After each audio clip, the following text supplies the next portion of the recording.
Hello everyone, welcome back to my channel Beauty of Language. So if you are in class 12 ISC student, this video is for you because today we'll do a detailed analysis of the poem Telephone Conversation by Wole Soyinka.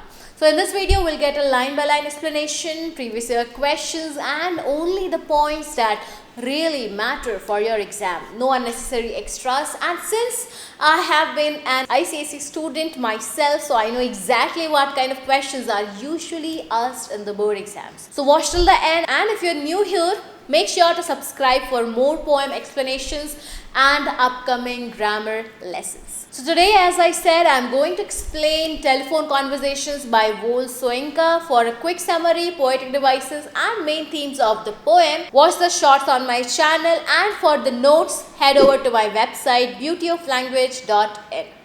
So first things first, let us discuss about the poet. So Wole Soyinka, actually correctly pronounced as Wole Soyinka, he is a Nigerian playwright, poet and essayist. He's a Nobel laureate who won the Nobel Prize in Literature in 1986. He often writes about themes like oppression, tyranny and human rights. So in his famous poem Telephone Conversation, this one, he highlights racial discrimination. So through this, he tries to show how it can creep into even the smallest everyday situations. So what makes the poem special and stand out is Soyinka's use of humor and irony. So while it makes you laugh at first, it also exposes how ridiculous and cruel racism really is. This poem remains one of his most well-known works. Now about the poem. It was written in 1963. Telephone Conversation is exactly the title suggests, a phone call. Now it's between a black man and looking for a room to rent and a white landlady who had advertised it. So through this short exchange, the landlady's hidden racism is exposed. Children, see, this year in boards 2025, there were 3 questions from this poem where students were asked to answer in what ways does the speaker's cultural background clash with landlady's expectations in the poem Telephone Conversation. So students were asked to answer in 100 to 150 words and it carried 5 marks. And also it was a compulsory question, no option along with it. Then there was another one, the poem Telephone Conversation, and it does not unite but separates the two individuals engaged in a telephone conversation. Analyze the statement in 200 to 250 words, and this one carried 10 marks. So though it was optional, asked along with one from Tithonus, but you have to be prepared for everything, right? And then third one was a 1 mark question in the poem Telephone Conversation. The speaker on the phone makes a self-confession because now they had to give the reason. So now watch the whole poem and see for yourself if you can answer these questions or not. If you want to know the answers, then comment below. You will get the answers in full detail. Now, to answer such questions, you need to have a strong hold on the language, children, and the overall idea of the poem. ऐसा नहीं कि कुछ भी पूछा गया तो you will write the whole summary. No, it doesn't work like that. Many students used to do the same thing, but after I explained to them how to answer such questions, almost all of them scored full marks in English. So stick to the end because the conversation is going to get really intense. Now, see, the poem shows a man calling a landlady after reading an ad that claimed race didn't matter. Now, he wanted to be honest. He tells her that he is black. Now, instead of giving a clear reply, she shockingly asks if he is completely black or half black. So the man tries to explain that his skin is black but his palms and soles are white. So the landlady responds with silence and she hangs up, which shows her prejudice towards the people of color. So the poem is written in free verse with no rhyme scheme. Let's get started. So the price seemed reasonable, location indifferent. The landlady swore she lived off premises, nothing remained but self-confession. Madam, I warned, I hate a wasted journey, I am African. See, so the poem starts with the poet describing the ad for the apartment. Now, as I said, a black man is looking for a room. on rent. He finds an offer in the advertisement.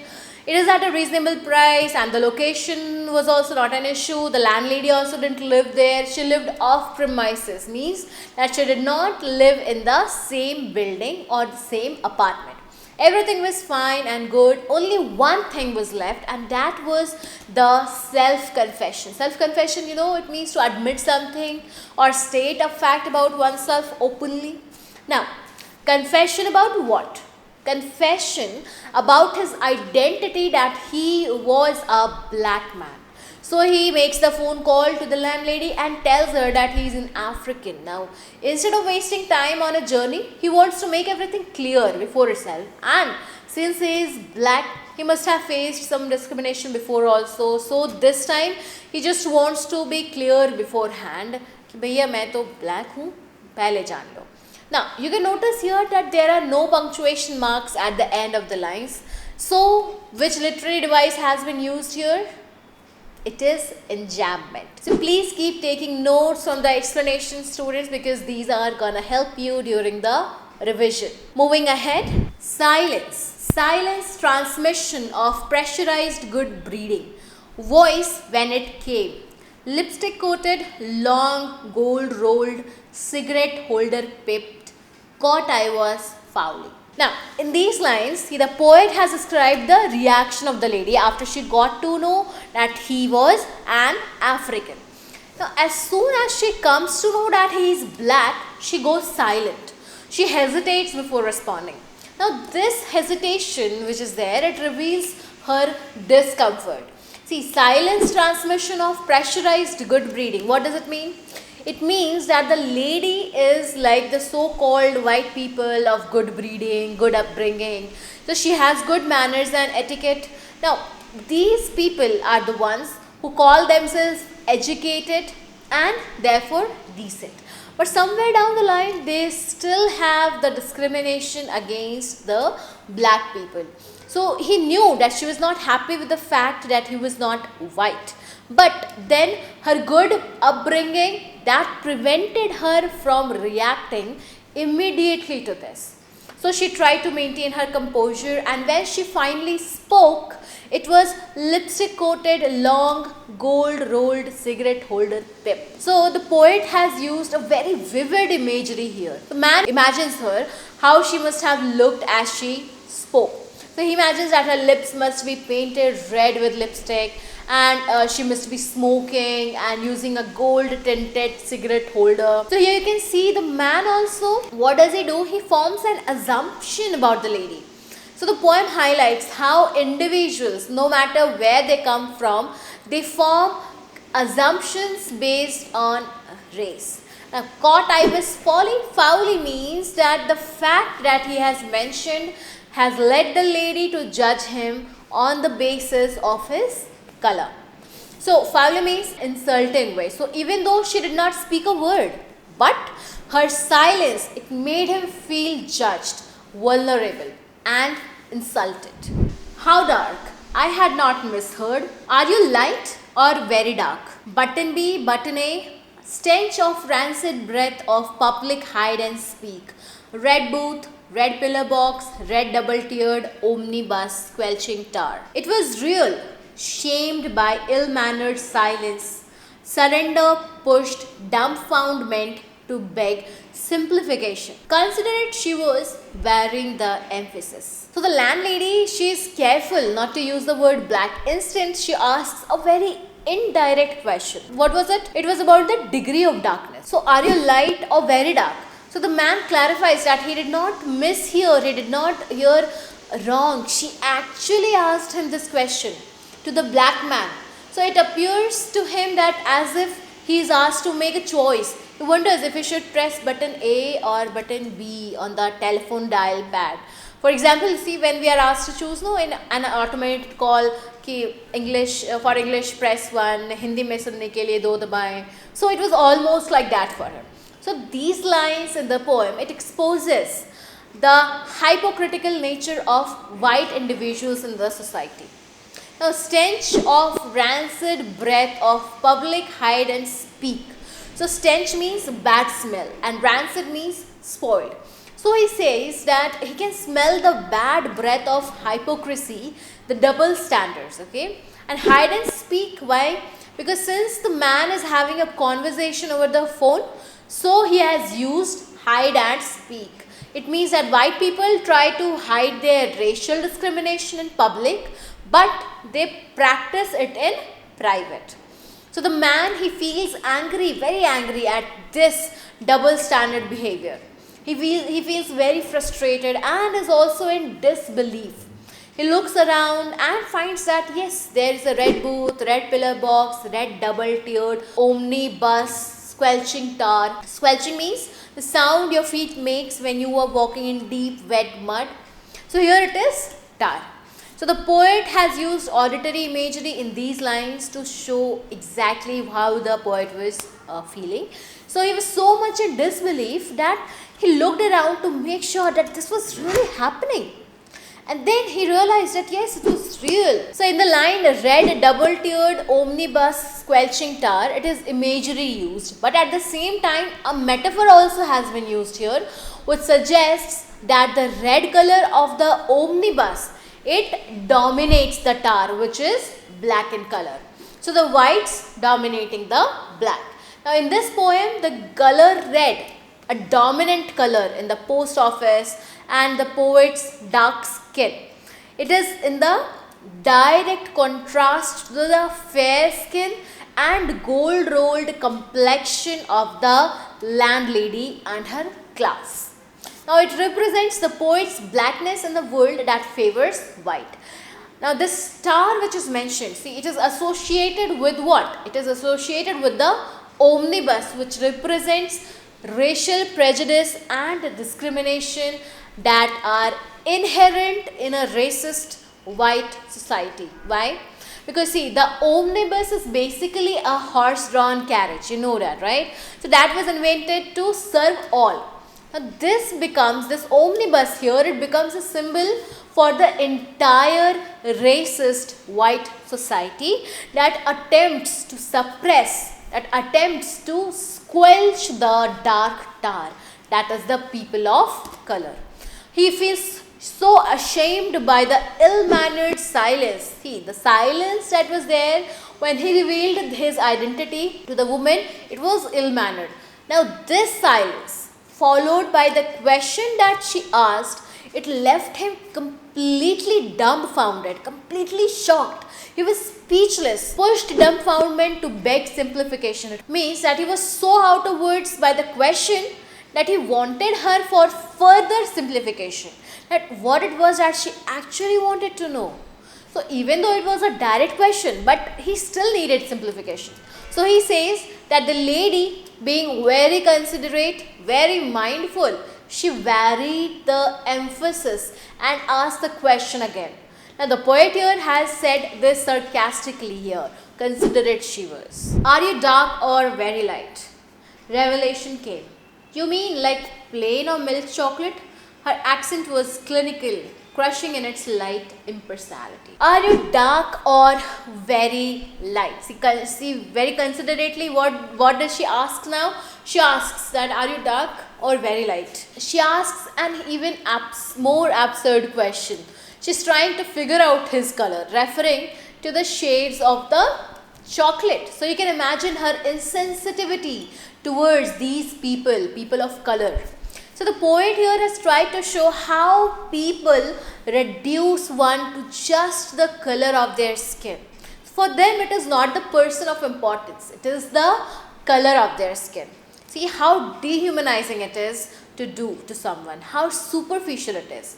So her accent was what? Her accent was clinical, crushing in its light impersonality. So as I said, the lady was very insensitive towards this topic. This person asking the question about this color, she was unaware of the impact that it was going to put on the person she was asking that. For her, it is just about knowing the color.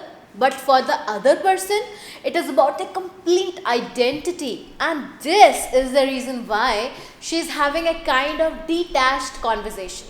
Because she completely disregards what the speaker is trying to do here. Moving ahead, rapidly wavelength adjusted, I chose West African sepia, and as afterthought, down in my passport, silence for spectroscopic flight of fancy. Till truthfulness changed her accent. Hard on the mouthpiece, what's that? Conceding, don't know what that is. Like brunette, that's dark, isn't it? So rapidly wavelength adjusted, I chose. Now the poet here, he adjusted his wavelength rapidly. Wavelength here doesn't mean the term that we use in physics. Here it is adjusting the wavelength, means he tried to get in sync with that lady. कि चलो ठीक है, इसे ऐसे ही नहीं समझ आ रहा, अब इसका जवाब मैं इस तरीके से देता हूँ. So this is the wavelength here, means to get in sync with someone and share the same perspective. Then he replied, West African sepia. See, sepia is actually a reddish brown color that was associated particularly with black and white photographs of the 19th and early 20th centuries. So this description of a specific color, it is also a subtle metaphor. See, sepia, as I said, is a reddish brown associated with old photographs. It happens to imply that the landlady's rigid, color-based understanding of race is completely outdated, it's old and disconnected from the actual reality of diverse human experiences. And then, as an afterthought, he added, down my passport, means he looks like that in his passport. And also, why does he specifically mention West African sepia? Because this shows that he is proud of his identity, the culture, and he is proud of where he comes from. He answers her in a very subtle manner without getting aggressive. He could get aggressive, right? But without getting aggressive, even though he felt very bad, he felt insulted, he felt ashamed. But in spite of all of this, he still maintained his composure and replied to her, asserting his identity. Silence was spectroscopic flight of fancy. What does this mean? See, it means that the lady, after hearing this response, took some time to process it. She tried to understand what he was saying. Spectroscope literally means the division of light in different colors. Silence for spectroscopic flight of fancy is actually here a metaphor that captures the landlady's pause after hearing that the speaker is black. Now the word spectroscopic, it hints at her treating his skin color like some kind of scientific test, while the flight of fancy, it shows her silly biased imagination based on someone's color. Okay, so together it very humorously it points out how she makes shallow and stereotypical assumptions about him based only on his skin color. And then the truthfulness changed her accent. She asked again, what is that? Conceding. Conceding means to admit that something is true although you do not want to. So here she knew that he was black, but still she wanted more information and more clarification on the color of this person, and said, don't know what that is. Now to make her understand, he tries to answer in a way she understands. So he says like brunette. Brunette means dark or brown colored hair. So brunette is basically a white woman with dark hair. And since she was white, so he thought she would be able to understand by the term brunette. So she asks again, that's dark, isn't it? Now again this shows further insensitivity of the lady. You can just imagine how insensitive she was towards this person who was just looking for a room on rent, and see how things are going in some other direction. Okay, moving ahead. Not altogether. Facially I am brunette, but madam, you should see the rest of me. Palm of my hand, soles of my feet are a peroxide blonde. Friction caused foolishly, madam, by sitting down has turned my bottom raven black. One moment, madam. Sensing her receiver rearing on the thunderclap about my ears. Madam, I pleaded, wouldn't you rather see for yourself? The speaker here replies that no ma'am, I'm not dark altogether. I'm brunette only by face. That only by face I am dark. But if you see the rest of me, like the palm of my hand, the soles of my feet, these are all peroxide blonde. Now peroxide blonde is again a shade which he has mentioned. Now, and he further explains that due to friction, and he uses humor and irony to explain this, that due to friction caused by sitting down, my bottom has turned raven black. Means it is completely black. He hears the receiver being put down. He says, one moment madam, but it was of no use. The lady had already cut the call. Her receiver rearing on the thunderclap means that she must have put the receiver angrily. That is why the word thunderclap has been used here. So he pleaded with her by the end that she would rather see him herself, that is in person. So the speaker is trying to be sarcastic, which means that she asked about the level of his dark color, okay. The lady only started it, right? Now when he is answering it, she could not bear listening to it. Basically, it was the lady who started this absurd conversation by asking how dark he is, right? And when the speaker stooped to the level of her absurdity, she was no longer able to tolerate it and kept the phone with a thunderclap. So I hope you must have understood the explanation of the poem by now. That was the line-by-line explanation of the poem Telephone Conversation by Wole Soyinka. I hope it is clear to you. In case of any queries, comment below, like and subscribe for more updates. I'll see you in my next video with the explanation of another poem, Tithonus by Lord Alfred Tennyson.